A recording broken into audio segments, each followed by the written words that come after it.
Yeah, it's your boy Rich Knott. Hey, yo, I'm Brock Landis. This is Chop It Up Hip Hop. And today we at the Chop Shop with our first retro review episode. Yeah, we starting a new thing once a month. We're going to be hitting y'all with a retro review of 2 albums from back in the days, the underrated, the overrated, the slept on. Yeah, did it stand the test of time? Yeah. Was it as good as people said it was? Was it as bad as people said it was?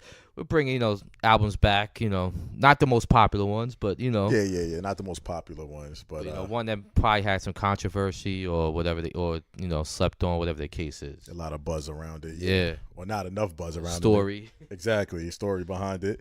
And today we're going to be doing, the first 2 albums we're going to be doing is Mase Double Up, 1999. And we're going to be doing Canibus, Canibus, 1998, I believe. So we're going to start off with Mase, you said, right? Double Up, released on June 15th, 1999.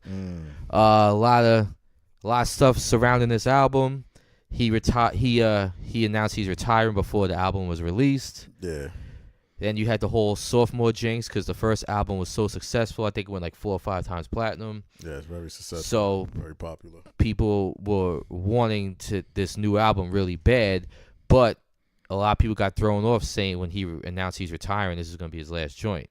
Yeah. So there was a lot of little controversy around it. So I thought the third album he was saying he was retired. The one he came out afterwards. No, Welcome Back was when he came out. Oh, that's when he came back. He came back for retirement. So his first album, Harlem World, was 97. He came out with this 2 years later. Yep. And already talked about retiring. Mm-hmm. Wow. Yep. So now, before we break down the album, now when the album was released, it was trashed critically. I don't think it sold much. Nowhere near the first one. No. I remember The Source gave it 2.5 mics, which you was rarely seen 2.5. And at the time, Source was a reputable magazine. Yeah, before they started doing under the table deals. So 2.5 mics, so it was like, wow. So here we are almost 20 years later, 19 years later. Is it as bad as people say it is? And we about to get into that one. So what you think, Notch? What you thinking? All right, I'm thinking, well. What's your memories of this when it was out, the hype, the story around it, and all that? I honestly didn't care about it when it came out at all. Either I was not a huge Mase fan. Everybody, when I was in high school, it was a lot of Mase fans in high school. Like, they loved Mase. I went to high school in Brooklyn, and you would have thought we was in Harlem because they loved Mase. I went to Beach Channel in the Far Rock, same thing. Dudes was rocking the $30 silver chains with the bootleg Bad Boy symbol on it that they got from King's Plaza. Repping Bad Boy hard. See, I never understood the hype over his first album. Like, to me, it was good album. It was a good album. It had some joints. Yeah, it was a good album. But the way people was making it seem like it was a bona fide classic. Like, as soon as it came out, people was like, oh, my God, they loved the first album. To me, the first album was good. It was decent. But it was a decent album. So a lot of people was hyped over, like you said, they was hyped over the second album. Like, oh, he did that on the first album. And my thing is, I always respected Mase as a spitter, even though I didn't like him. That's the funny part because when he did the Mase Murder or Murder Mase, whatever it is, I think it was Mase Murder he went by, he used to kill it. Yeah. Like, he used to kill it. Like, when he wants to spit that, he could kill it like no other. But it was all about selling records back then. It was all about Puff was on that. Right. You gotta be on the radio friendly, that image and everything. So just smile, show those dimples. Exactly. But I agree with you because there was songs like on DMX's Ninjas Done Started Something. To me, my personal opinion, he had the best verse. Yeah, Mase killed I that. loved his verse. Even Mase though killed he didn't that. have the energy that X did, but what he was saying was crazy. What he said, even on the 112 song when he was dissing Jay-Z, I thought that was a very good verse. Yeah, that was a good Platinum verse. this, platinum that. So he could spit if he wanted to, but I just didn't like freestyles he on sold the out. mixtapes back in the day. Yeah, he's on that Mace Murder stuff. Like, right. I just didn't Mase. agree with his choice of music and stuff, and kind of like he was shucking and jiving. Well, it worked for the first album. It worked for him because that was their aim. That's what they wanted. Right. And it worked. And it worked. Worked so beautifully. But it wasn't my cup of tea. So this album, Double Up. All right, let's just get into the songs. It was 18 songs, really 14 songs. Yeah. If you take out the intro and the interludes, 14 tracks, right? Straight songs. The first song, "Stay Out of My Way," featuring Total. Yes. The beat was super weak. Total sounds dead on the hook. Yes. They just sound dead. funny Total. you said Like that. they sound horrible That's on the hook. funny I like Total. I always like Total back I then. have that in my, because I didn't write notes. I have mental notes. I said like they tried to recapture, because obviously they sampled Madonna's "Justify My Love," and I guess Total tried to give that same feel the way Madonna sang that song, and it didn't work at all. They just sound angry in the booth. Fuck with it. Yeah. Like how Madonna sang on that song. Yeah. I think they tried to get that same feel. It was all around But trash. I wasn't mad at the beat. I didn't like nothing about it. To me, that song was trash. So, see, my opinion was I thought this beat was better than Jay-Z's version of the sample, but Jay-Z's song was overall better. The "Justify My Thug." Yeah, to me, it was way better than the same this. song. Yeah, no. Yeah, the song was better, but I thought this beat, the way it was sampled and done, I thought it was better. Just my opinion. But I didn't like the song. The beat was weak. It was super weak. That's the first thing I put in my notes. The beat is super weak, and Total sounded crazy on the hook. They did not sound good. I know they sound so great and everything else. And that. here it was just like, yeah. All right, next song, Get Ready, featuring Blackstreet. Super commercial, super radio friendly. It sounds like they went in the studio with only one thing on their mind, one intention. That's to make a big radio hit, which it was radio, but it wasn't a hit. It was. They came up. It was a sad attempt at a classic song, sampling a classic song. I'm so glad it didn't blow up. The beat, it just seemed half-assed, and like you said, it was an obvious attempt. To make a hit. This whole album was an obvious. Well, see, I was gonna get into that after that. Yeah, we're gonna get to that later. The whole overall. I have a summary of what this album was, and it's gonna be hard to wait till after we review it for me to say it. It's just say it. To me, this seemed everything about this album. There was no energy in it. To me, it's like the beats were half-assed, his rhymes was half-assed, his flow was everything about it was like there was no energy put into this. It even like. It just seemed like because he knew he was retiring, he didn't care, and Puff was probably mad that he was retiring because there goes that bag, so he didn't care. He probably was in the studio with him, making him rewrite the rhymes or having dudes do the beat over or add his little things into it. Everything seemed like the energy was not put into it. Even some of the party joints, it was slow beats, but the hook was somehow party and stuff, but the beats were slow. I didn't get it. A lot of bad hooks. Even though, like me and you said, the first album wasn't all that great, but we could both agree it had this energy to it. It had you could sense that they went in on it. This one seemed like nobody gave a fuck. But you know how it always goes in Bad Boys anyway. They say Puff gives it all. He's the first albums. He's very attentive. He's in on it. The second albums, look all they sophomore albums, except Biggie's, except for Big. Word. You got a point because Big was great, but all they sophomore albums from Mase to Black Rob to G-Dep to Sean to everybody, like all they second albums is like Puff falls back. Like they first albums, right? Bad Boy first albums, they give it to you for the most part. Like they really give it to you. And it's a good thing you brought up Shine. We should do a retro review on his debut. What do you think? Yeah, future retro. Yeah, so Get Ready, which sampled a classic song featuring Blackstreet, produced by Teddy Riley and Andreo Fanatic Hurd. It had to be one of them throwaways. Yeah. Teddy had. I got it as trash. I didn't like it at all. Not at all. Bad. Next song, Make Me Cry. I got it as boring and too basic and simple. Too basic and simple. I got it as a boring song. Very. Another trash song. Half-ass energy. Very half-ass. Another artist used the same sample, and it was a very good song. Beanie Siegel and the Becoming. Beanie Siegel killed it, yes. Yep. Becoming. And he brought that energy same to exact it. sample. Mm-hmm. Same exact sample. Yeah, same exact. Next song. Produced by Sean Face Foot. Sean Foot, nickname Face, okay? Next song, next was the Interlude Award Show, which was a kind of a funny interlude. The interludes is actually better than the songs on this album, for real. Like the interlude was actually a little funny when everybody came on stage and he's like, "Who are you?" and whatever. But it leads into the next track, Same Niggas. Same Niggas I got as okay because he was spitting some realness on there, so I got it as an okay track. I like what he was spitting. It was boring. I know what you're saying though. It could have had the content was good. It's just talking about people like hating fake whatever or it was. I like what he was saying. Like if I miss you with a pound, then all of a sudden this. If I say whatever, like I like how I like the wordplay in it and everything. Production wise, boring. Yes, that's why I got it as okay. And a lot Who did that? Every song I know the producer, and like these are very good producers. This one was Nashi Merrick, who produced a lot of great records. Yeah, he did. Like I said, I just feel like everybody went into this like, yo, send him on his fucking way.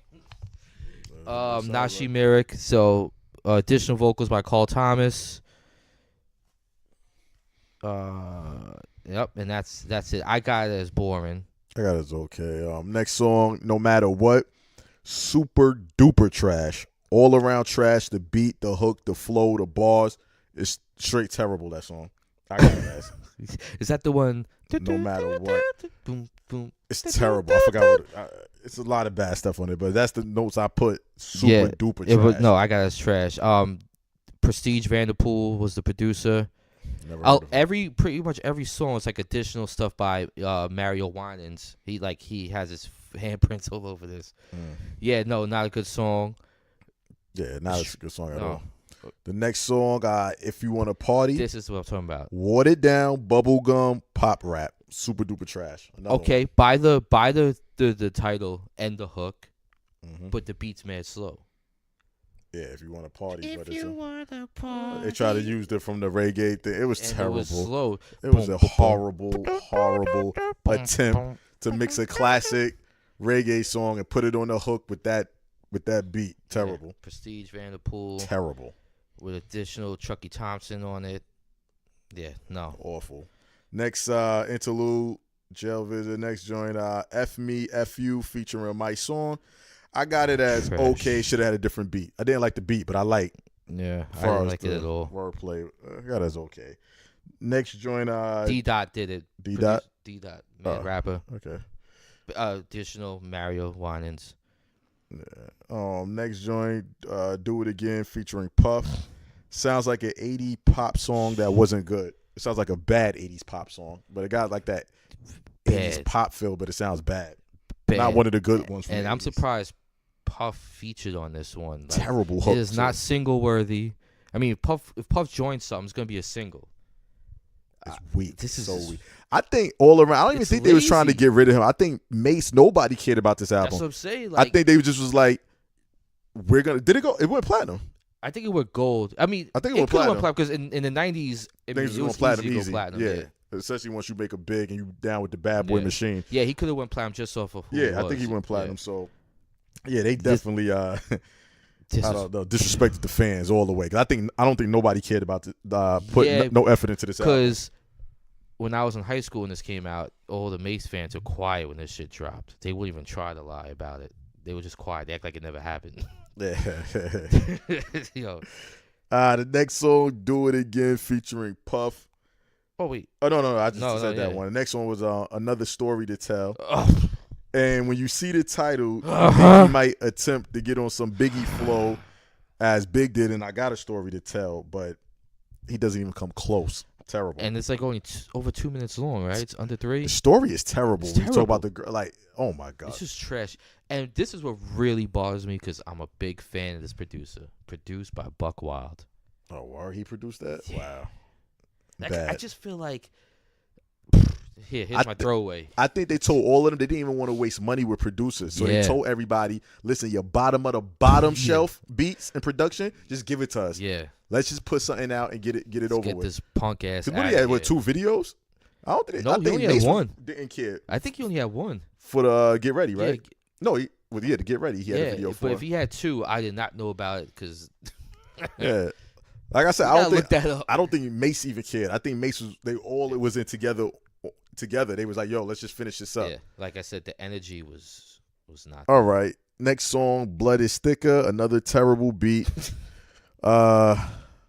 Like who did well, you telling me the production? Another terrible beat. This one actually don't know the producer really. Terrible song. Righteous Funk Boogie. I never heard of him. Never. Additional vocals by Joe Hooker, Harvey Pierre. Yeah. Terrible. Yeah, it was really bad. Next song, Okay, You Ain't Smart. I got it as okay. Okay, I'm not gonna say terrible, trash. I just got it as so-so. It's boring. I went. Yeah. It's boring.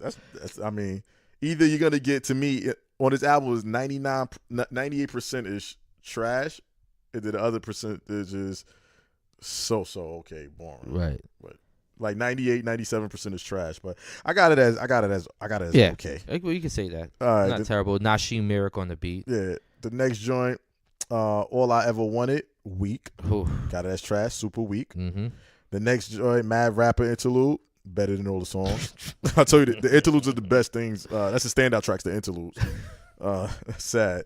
The next joint, From Scratch, I actually got as good. I remember this song before the album came out. It was on a mixtape. And I thought it was good. But the thing I had with this is they thought they had another 24 hours to live, which they didn't have. They didn't come close to 24 hours to live. This is the sequel that comes straight out on TV or straight to DVD. That's what this is, in my opinion. I thought it was a good song. No, I got it as good. I thought my song killed it. My song verse.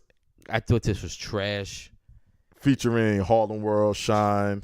Oh, my song. And my song. I just feel like I like it. When I first heard this, actually, like I said, I remember mixtapes. I always remember mixtapes playing it on the train. And I remember this came on. I was like, oh, it's going to be on his next album. And I was like, I laughed right away because I was like, they trying to capture that that spark with 24 hours to live pretty again. Much the 24 hours was talking about our ending, and this one's talking about our beginning. Yeah, it's basically the same thing. And how everybody come on. It's a bad prequel. You should have had a better cast, but my song did do his thing. And I don't think it's terrible. I don't got it as trash. I got it as okay. I got it as that really bad sequel that went straight to DVD. This is the standout track on the whole album. You had to pick it is. And I did this one. Shine like first came out when you first heard, and if you listen to this song, to me, this is my opinion. He tries to sound like Big. More than like if you listen to his other stuff, that's just his natural voice. This one, he tried to sound like Big. I don't know. I feel like he tried too hard. Maybe Puff told him to do that because he just signed, but it doesn't sound like how he usually sounds after this. It just seemed like he used on a Bad Boy. voice. A lot of people said that his first official single, Shine, they was like he trying to sound just like Big on that. People were saying when it came out, "Who gonna cheap in the street, Bad Boy?" Who gonna? I like people that would song. say, "Oh, that's classic. That's a classic song." No, I think he put his own twist to it because Big had a flow in his. Like when you heard Sean speak, that's when I realized I wasn't mad at him no more. When he first came out, I was like, "Oh, this guy's a clown." But when you heard him speak, it was like, "Oh, that's how he can't help it. You can't get mad at it. That's how he sounds." Like, exactly. Like, but okay. So the next track, getting it fast, featuring Funk Master Flex. No, don't like it. Don't like the hook at all. Don't like Flex on the hook. Another trash song. They tried to make that up tempo party type sound. Didn't like it. It wasn't even that much on up tempo. It's just a bad album. It's a really bad album. So they did say it was bad back then. In 2018, we still saying I totally agree. Totally agree. It wasn't. It wasn't mistaken at all. It's actually worse than I thought it was because going back and listening to this, I was like, you know what? No, I thought it was bad. It's probably not gonna be that bad. I think you know what I mean. No, it's worse than I remember. When I listened to it back in '99, I remember I bought the bootleg because I was like I said, I'm not no Mase fan, so I bought the bootleg because I think I was going to Jamaica Ave, and if you buy 3, you get another one free. So I'm looking around like days. I already had. I was like, I throw the Mase in there. Why not? I probably listened to it 2 weeks later. One day I was bored, threw it in the CD player, listened to it. I'm like, yo, this is horrible. It's horrible. Yeah. And I never played it again because I had this song From Scratch on my mixtape, and I thought that was pretty cool. Right. I had no reason to ever listen to this album again. Now I know why. I know I wasn't mistaken. I was younger then. I'm older now, and it's still terrible. I would love to like interview the producers, people that were featured on the album. Puff. Puff. I would like to talk to Puff, but I don't know if he'll be honest. I want to know the feel of this recording process because it feels like the energy was dead. I want to speak to Mase too. Like, what was you thinking?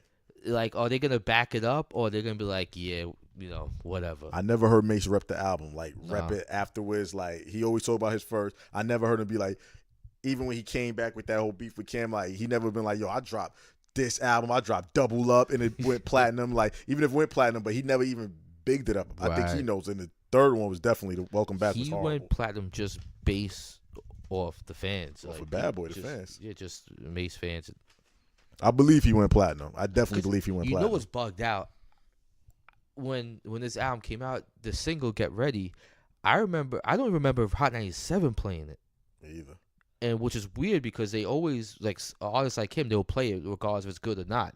They didn't even give the song. Bad Boys ran the radio back then. Yeah, that's what I'm saying. Like, I don't remember them like, oh, new Mase, get ready, featuring Blackstreet. Yeah. I remember seeing the video. That's about it. Yeah, me don't too. remember hearing it on the radio. And the video was trash too. Everything about this is debacle. This is a sad moment in hip hop. Yeah, for a big name artist like that. But okay, so that was the big name artist with a shitload of resources. Yeah. But whatever. Like I said, his plan was to leave. His plan was. So what's your retro review? Oh, what's my rating on it? I'm gonna give it a. Let me see. What do you give it? Let me hear you. I'm at a 1.5 to a 2. 1.5 to a 2. I think I'm gonna give it. Because I laughed at some of the rhymes and stuff. I was like, oh my god. Yeah, 2 is laughable. Oh yeah, for those who don't know, run it down real quick. 10 masterpiece, 9 classic, 8 excellent / great, 7 very good, 6 good / decent, 5 so half and half, 4 got some joints, 3 come on son, needs a lot of improvement, 2 laughable trash, 1 straight trash, terrible, not funny, total waste, disrespectful to hip hop, horrible, garbage. So Brock said he's going with a 2. Laughable trash for double up. Because I got some laughs out of it. It really didn't piss me off. Yeah, I'm going to give it the same thing. Laughable trash, yeah. Yeah, I'm going to give it a 2. Definitely a 2. So, 2 for double up retro review. Let's get into the Can I Bust? Now, Canibus. Before we get into the Canibus album, let me just say, this is one of the most anticipated hip hop albums of all time. It was. To me, when you talk about albums that was highly anticipated, you got to think of Canibus. You got to think of Nas before the Illmatic. He was highly anticipated. Snoop, Doggy Style was highly anticipated. 50, he was highly anticipated. Get Rich. Yep. What else you think of? Like, it was highly Meth first album. Yeah, Meth was highly anticipated. Even Takao 2 was really anticipated because there was so many delays. But I don't think it was really. I don't think it was anticipated like that. But Meth first album was highly anticipated. DMX. DMX first album was highly anticipated. That was highly. 98, there was a lot of highly anticipated albums coming out. Yeah, but that really had a buzz like that. Yeah. Strong buzz to me was Canibus, Nas, Snoop. I remember when Snoop and 50, like, people couldn't wait. Like, you know what I mean? Yeah. But maybe Drake's first one. Yeah, probably Drake's first one. But so Canibus we taking it to 98. September 7th, 98. 13 songs, really 12. 12 tracks. All right. So before we get down to it, let's talk about the history of this. So he was, featured on a lot of classic crew joints. Mixtapes, freestyle. He was in one of the most popular, one of the best hip-hop beefs of all time with LL Cool J, one of the best battle tracks of all time, second round knockout. Top 5, my top 5. So, like Notch was saying, highly anticipated. You heard him on joints like 4321, Beast from the East, Desperados. Like, he was on some bangers. Clue Monday Night Mixtape. Even he got popular, the pop records with the Gone to November remix. Yeah. So it was a lot going on for him. A lot. Now, album comes out and people didn't hate on it as much as like a Mase Double Up, but there was a huge letdown. Yeah, it was as you could agree. Sales wise and critic wise, I think it was a letdown. I think people were so hyped up for this that it was the 90s. We expected more. Yeah, and now is it as a letdown as people think it is, or was it the machine that kind of ruined his career? Does this album, now we're gonna break down, is this album actually pretty decent, better than how we remember it? Let's get into it, Notch. Well, I'm going to say when it first came out, I didn't think it was terrible, but I was let down. I was let down. I never said it was terrible, but I was definitely let down. I definitely feel that Wyclef should have eased back from the production for artists like him. Like, you could overlook the project, but I don't know, like, prior to produce, or even if he overlooked, he didn't overlook in the right way. Like, I think Wyclef dropped the ball on this. because he had bars. It was the 90s. You could have got him where he needed. I think to fit his style. Wyclef gets a lot of blame, but at the end of the day, like, you're an artist too. You should pick the beats you want. And maybe he didn't have no say so. And he wasn't no big artist. We're gonna get into it. How I feel like a lot of people are at fault here, but I have a theory too why people are so let down. But we'll do that after we do every song and break it down. Let's get into it. All right then. Okay, first joint is an intro. Second track is a song, Patriots. Yes. Fire. Yes. Got it as a standout. Started off well. Started off very right. When I first heard this, and I was hyped. The beat is the beat you've been hearing them on features. Yeah, beats like that, production like that. So it was like, all right. Fire. You know, who's on it? It was other people on it. Free is on it, and she killed it. She was good. Yeah. The hell was good. She was great. She didn't pursue a career. Like, I don't know why. People, listen to me. Go back and listen to this song and listen to Free's verse. Listen to it. Analyze it and listen to what she says. She murdered it. She bodied it. Her verse almost is either just as good as Canibus or better than Canibus' verse. And I'm not lying. Like, Free went in. She was good. And that's Free from 106 in Park. Used to have a crush on her, little thickums, you know what I mean? Little Mary J. Blige face. Like, yeah, I don't know why she didn't pursue hip-hop more. She got that 106 check, I guess. Yeah, I guess she is. Probably the politics. But, yeah, Free murdered it. Patriots, Canibus. Produced by Jerry Wonder, who is Wyclef's right-hand man. Okay. Canibus, Danny Cyrus. Great way to start an album. Okay, yep. He went in. So, next song, Get Retarded. Another standout. Love it. Another standout. This is one of my favorite joints. I got it as standout. I remember I first heard this on Pete Rock and Stretch Armstrong's Future Flavors. Future Flavors. Okay. First time I heard it, I was like, yo, this album's going to be crazy. Yeah, Get Retarded. Like, sampling Roxanne Shante. You retarded. Like, when I first, like I said, I remember listening to Canibus album for the first time. And the first, we're going to get into the other track. It starts so strong. Right. I'm like, yo, this is about to be a classic. It only could get better. But then it took a dip. But we'll get into that. Produced by Salam Remy. Salam Remy. Hard. And Canibus. It says Canibus on every single one. I wonder. That's why I'm saying there's a lot to blame to go around. Because his name is on like every production. So, yeah. Salam Remy, shout out. You know, a big Nas contributor. But you notice they said, I heard before, some albums, they'll put the artist as like down with the producer, but he didn't produce the beat. He just wrote it. Right. They put it together. All right. So that's that. We got to ask him. Yeah. So, and I love the hook on that, the part where he said 9 out of 10 of these rap niggas is garbage. I just love it. That's still it's true right now. Okay. Next track, nigga, what was it? What was the next track? Ninja-nometry. Oh, nigga, yeah, ninja. I can't even pronounce it. I got it as okay, cool. I liked it. Nigga-nometry. I got it as okay. You know what? When I first heard it, I liked it. Then I got tired of it. But then listened to it again. I was like, it's cool. It's a cool song. I got it as okay, cool. Produced by Jerry Wonder, LG, and Canibus. It's a good idea. The beat kind of gets stale after a while. It's kind of boring after a while. That's what I said. It's okay. I thought that from Big back Bird then. And yeah. Like, it's okay. Okay. The next track, Second Round Knockout, do classic. We talk about this? Yeah. Classic. Top 5 greatest hip hop. Jerry Wonder, Wyclef, and Canibus. Classic. All right. Classic. We don't have to go into that. And they did a video for it. Love it. Next track, What's Going On? I got it as hard. I love the message. I like the message. For all the idiots that come to the shows and clubs to shoot it up and cause fights. I love the message. I love how he broke it down. I like it. Good. I got it as a good song. Production, Jerry Wonder, GLT, LG, and Canibus. Yeah, What's Going On? I like. All right. Next song, I Honor You. Trash. Trash. This is where he lost me. Wait. He lost me with this one. You don't like that? What? Yo. Wait.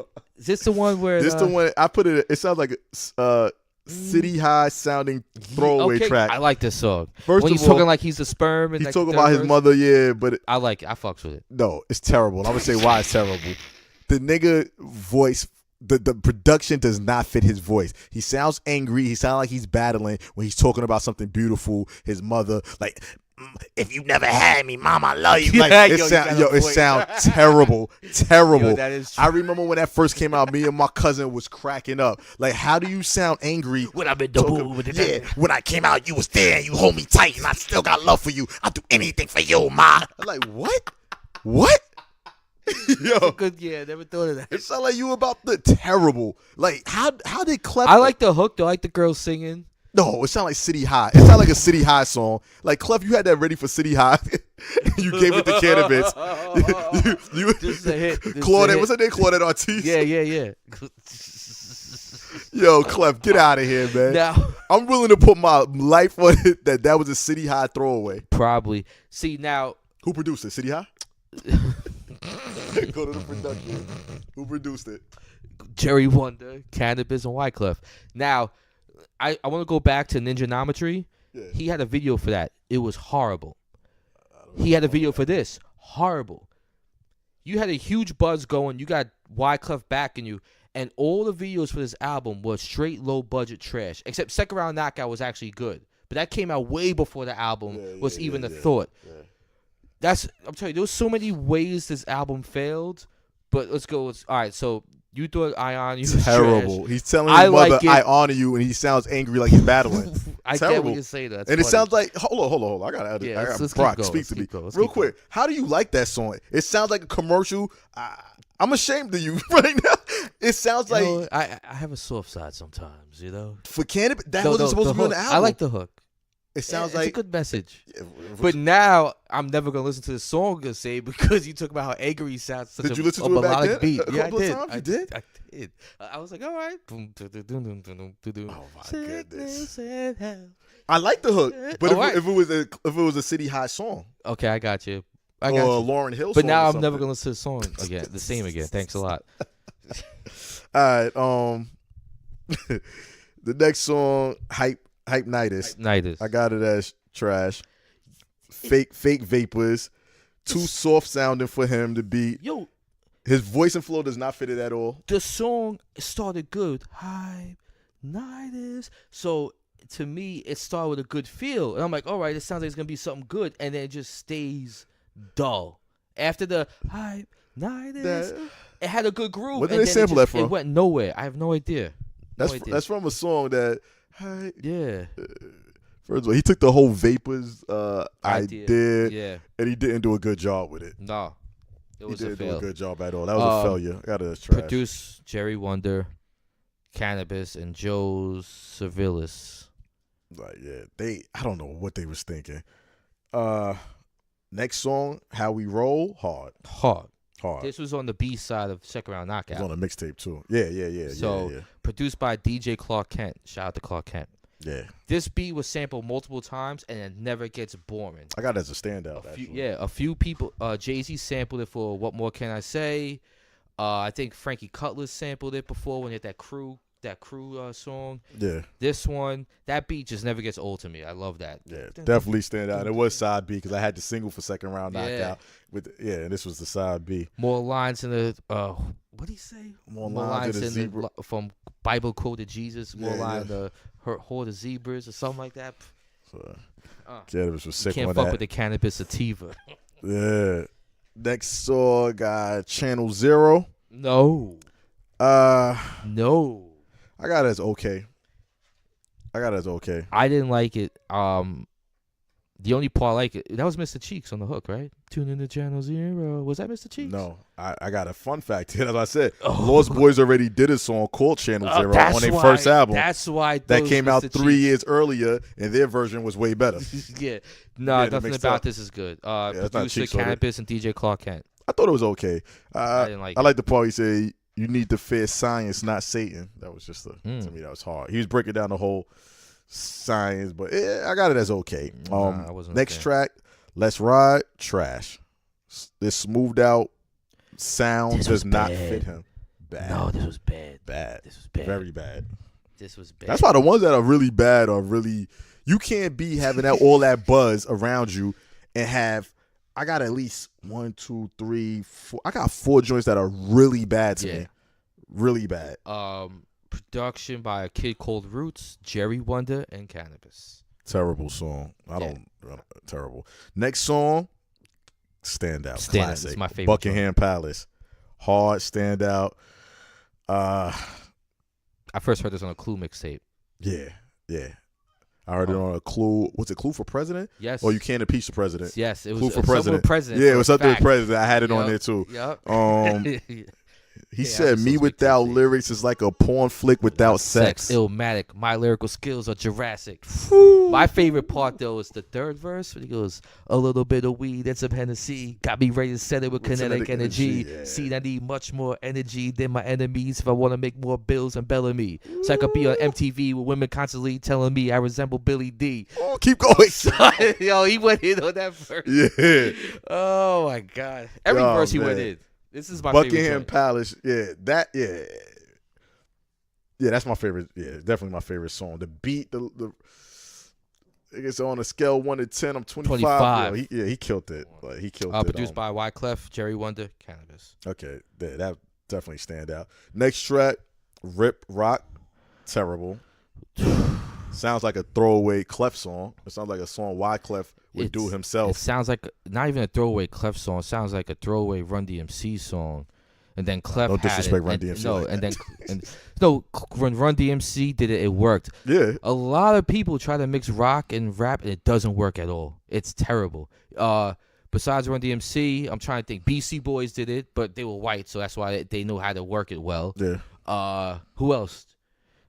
LL Cool J, Exit 13, the Baby Rock remix, terrible.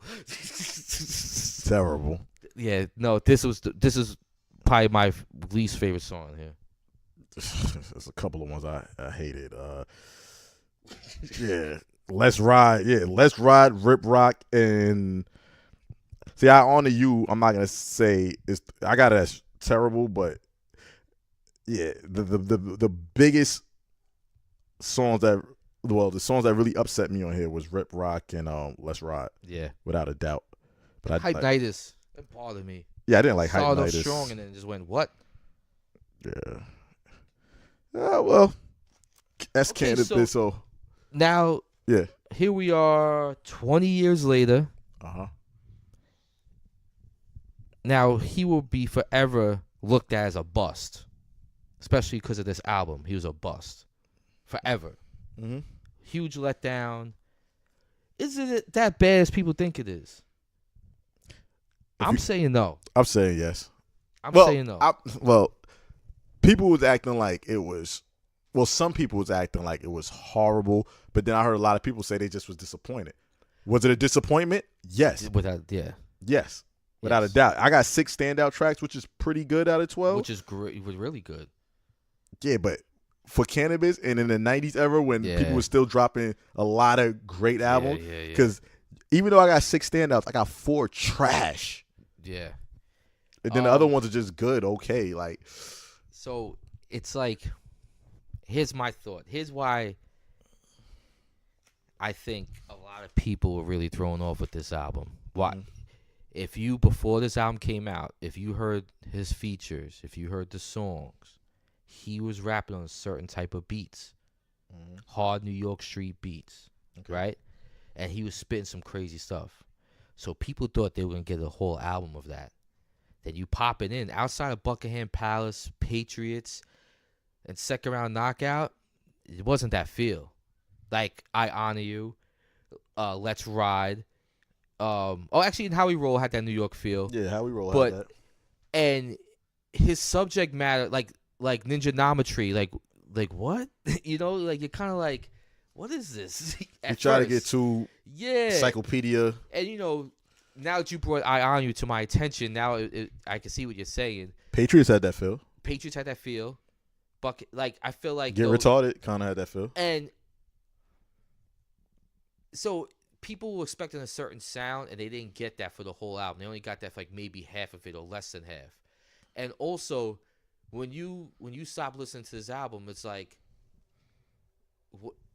who is Canibus? Who is this guy? What is he about? All you just heard was like bars. You know what I mean? Like, that's how I felt coming out of it. Like, he didn't bring like who he was to the table, I thought.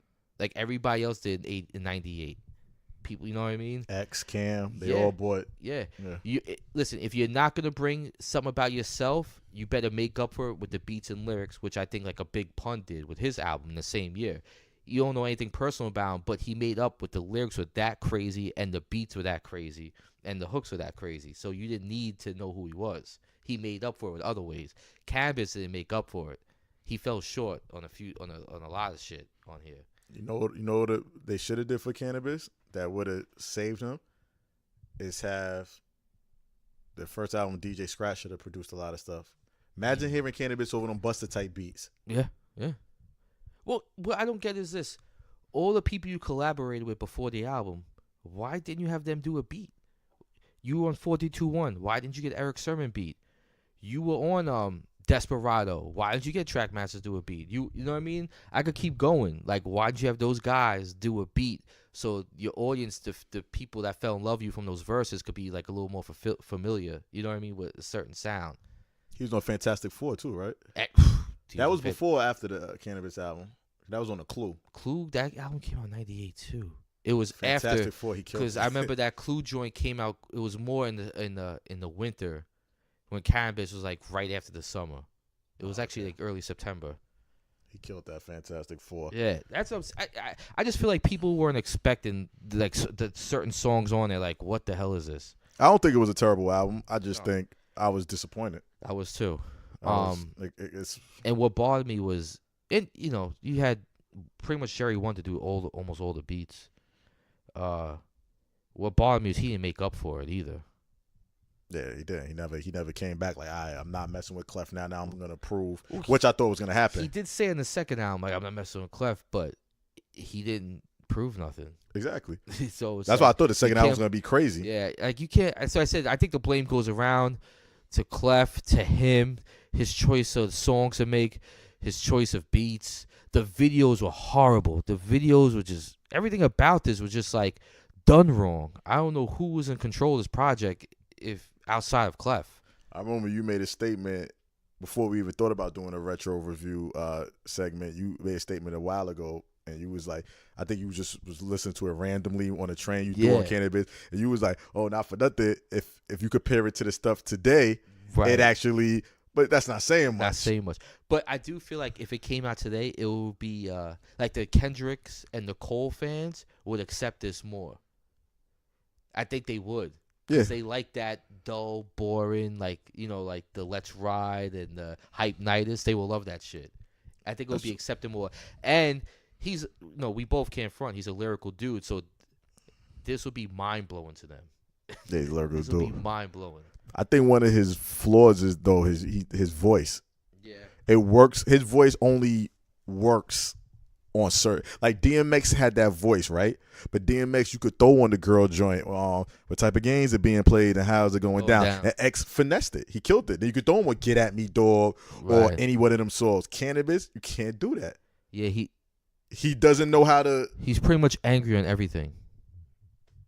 Yeah. You can't talk about your mother and be angry. I'm sorry. You can't make a song about your mother and sound angry. Yeah. It's impossible. And I'm like, I don't know. I don't know who was in the studio with him at the time. How you ain't pull him to the side like, Canibus, ease up on the voice a little bit. You talking about something nice and beautiful. Yeah. Your mom's gave birth. Just like ease up a little bit. Try to be a little like coach him. Yeah, y'all just let him run with that. I'm like, wow. You got a point. I hear that. So overall, what would you get the album? What's your rating? I'm gonna, 20 years later, listen again. The bars is there. He had some. I'm giving it a 6. It's decent. I'm gonna give it a 6. Give it a 6. A 5.56. I'm gonna go with the 6 side just because lyrically it could be like a 9.5/10. You know what I mean? I'm gonna give it a 5.5 too, because 5 is so high. See, I would give it a 5 because it's basically half. It's like 6 songs I really like out of 12. And it's 6 and. See, that's why I might give it a. Those 6 songs, though, are really good. Say you talk to like a guy who don't know much about hip hop. He's trying to learn about hip hop, and he says, "Oh, I heard about Canibus. Like, what songs would I play?" And those 6 songs, I have no hesitation playing for him with confidence. How he's like, yo, this shit is fire. Yeah. You know what I mean? I Like agree, they stand the test of time. I agree. Yeah, because you can still play them right now. Like Buckingham Palace, Patriots, Get Retarded, second round knockout, How We Roll. You can play them all right now. You know what I mean? And What's Going On, that still was good. Like, you could play all these tracks right now and still. It's just outside those good. 6 songs, it's like, forget about it. Get out. Yeah, Get Out, definitely. So, yeah, I'm going to give it a 5.5 Canibus album. All right. 5.5. Now, what would you give it when it came out in 98? I probably would give it the same. You think so? Because I never felt like I wasn't like completely mad. Because remember, like how we always say, when we spend money back then, it was a lot. So if I'm mad, if I spent that $13, $15, I used to get the real copies of the artists I like always. Right. If I spend that money, and see this and another thing real quick, this was around the time I think when like 99, 98 when they started to fall off with the putting their all into albums. And that's when people started to get disappointed. Like, y'all only giving us singles, a couple of songs, and all the hype. That's when people started going towards the bootlegs. Like, I'm a cop of bootleg. Why spend the money? Then when the internet and everything came with the whole, you don't even have to you could just take songs off you like. Yeah, Napster and shit like that. Napster and everything. But this what led to it. Like a lot of stuff like this where people were spending a hard dollar and getting upset. The late 90s, a lot of them started doing that. This started the whole, like, I don't trust it. I don't trust the artists no more. Because like there was a time where the singles were the main thing, and then hip hop became buying albums. Yeah. And then I think this was the point where people was going back to, okay, I just want to hear the singles now. Because like I was looking for this, spent my money, and I was disappointed. Because the early 90s and the middle 90s, they was putting out the singles, but listen, y'all ain't even ready for what else I got on the album. This is just that we hyped up the singles, and we buy the album, we get hype like, yo, I like the album because it's almost better than the single, just as good as the singles. Then towards the late 90s, they started getting to the point where we just give you singles, that's it. Yeah. Good luck. And then we wasting our money, and it started discouraging a lot of people from supporting artists they like. This is a historic album in hip hop, because you're right. I think this was the album where now people are hesitant on buying, going to the store and buying shit. And Canibus, like I said, you're not the only one that let me down. The Firm let me down. I bought The Firm. I wanted to break it right away. We're gonna do that on the future review episode. The Firm. All right, we should retro. The Locks let me down with the second album, We Are the Streets, because they did all the whole campaign. Y'all all for Bad Boy. I thought it was gonna be. Oh yeah, it wasn't bad, but I thought it was gonna be. I was let down. I wasn't let down hard. I was let down more with, I think, Canibus and The Firm. The Firm I was let down because I was big Dre. I'm like, what? Dre, Nas, Nature, Foxy. You can't go AZ. You can't go wrong. Nah. Then I got the affiliations with Nori and everything. How can't you go wrong? Like I said, we'll get into another episode with that, with The Firm, because The Firm. That'll be a really good. I was let down with The Firm. All right. Actually, I was let down hard. And another one, and I'm just being truthful, just to show y'all there's no bias. I was let down with Hip Hop Is Dead, Nas. I was let down. Yeah. You called it Hip Hop Is Dead. Your first album off of Def Jam. I was let down. You patched it up with Jay-Z. Yeah, that was. It's supposed to have been a hard album. That was hyped up. Yeah. That was, yeah. It did not live up to the hype hip hop. So just to say, Canibus is not the only one. I probably could think of more. I can't think right now. Yeah. But it's probably more albums that I really thought was going to be great albums. And when I listened to it, it's like, wow. But towards the end of the 90s, that's when a lot of that started happening. End of the 90s, a little bit early 2000. Yeah. Was let down a lot. But yeah, but overall, like, Canibus album wasn't, I would never call it a terrible album or bad album. Double Up, yes, terrible, bad. That's never changing. No. It's never changing. Like, Double Up, Mase, I don't know. Yo, it's pretty much everybody was on the I don't give a fuck train. It had to be, because that Mase album was a really bad album. But yeah. So the next month, what we gonna do? What retro review? You want to do the? We want y'all to let us know what y'all want, like, but I think I'm going towards The Firm, maybe. Maybe We Are the Streets. Ooh, maybe Shine. Maybe Shine. UMCs. I want to do a retro review. UMCs. Yeah. UMCs. Yeah. UMC's first album, talk about it.